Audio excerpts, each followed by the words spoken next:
Právě jsme přijeli na odpočívadlo, které se jmenuje Ashigara. Nacházíme se v prefektuře Shizuoka, vzdálení asi 85 km po dálnici z Tokia.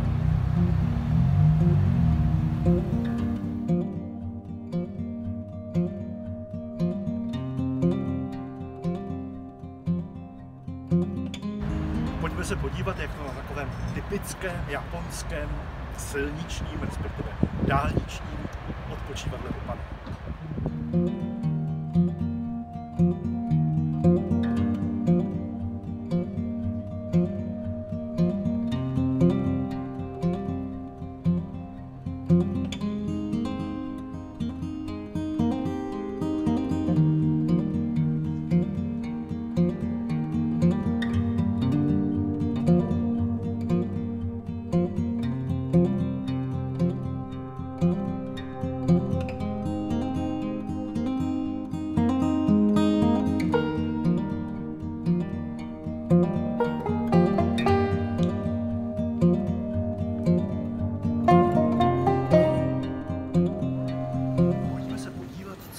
Skýtá takové obyčejné japonské odpočívadlo za laskominy.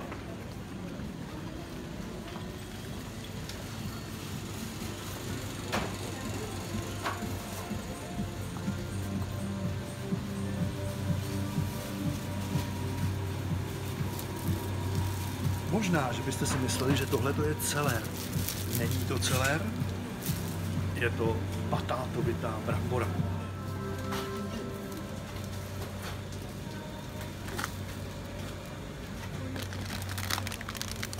Další surovinou, bez které se neobejde žádný japonský vývar pro polívku misoširu, je katsuobushi, neboli nakrouhané, sušené různé druhy ryb. Tohle je například z tuňáka malého, nebo saba, to znamená makrela. Je to opravdu velké množství a nestačíte vybírat.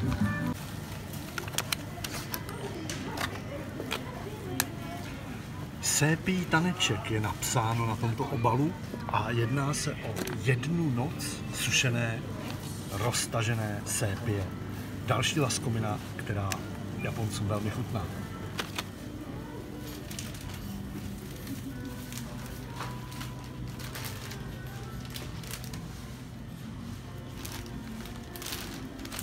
Další pochoutkou, kterou vám může nabídnout odpočívadlo v Ashigaře, jsou tyto sušené sépie, kde je napsáno wake ari. A když je někde napsáno wake ari, tak to znamená, že to zboží je třeba ne tak zrovna nejlepší kvality. Tady v tom případě je to proto, že ty sépie jsou každá jiné velikosti a proto jsou levnější. Jenom proto můžete v Japonsku levně nakupovat.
svá specifika, své dobroty a v případě prefektury Shizuoka a oblasti pod horou Fuji je to například kola, která se jmenuje Fujisan kola.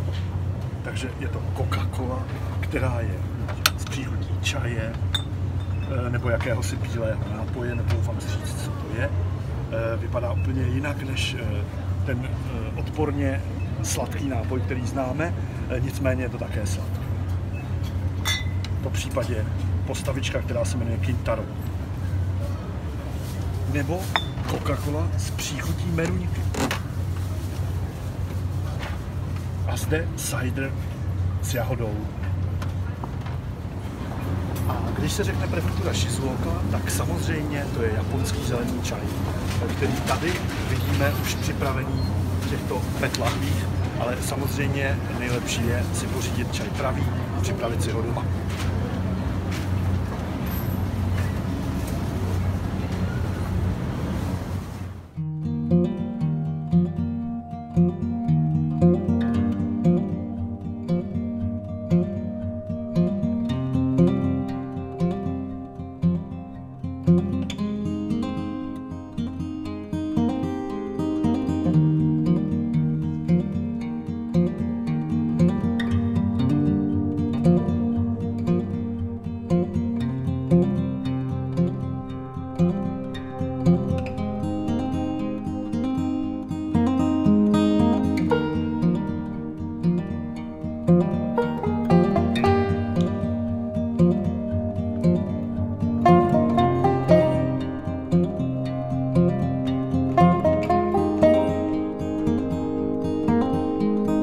Je mimo jiné známá i vynikajícími mandarinkami.